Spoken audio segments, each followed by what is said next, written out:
Hey there, in this quick video I'm going to show you how you can possibly fix if your Canon R8 is overheating, what you can try to do. So the first thing is that make sure you have the latest firmware.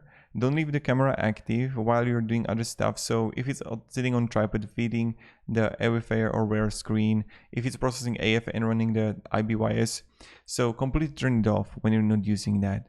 And also what is really important is that if you can have it, let's say 4K, it's not going to be that effective comparing to lower resolution. And also another thing is that what you can try to do is have faster SD card, maybe that is going to help too. And then make sure the EVF 120HZ is disabled.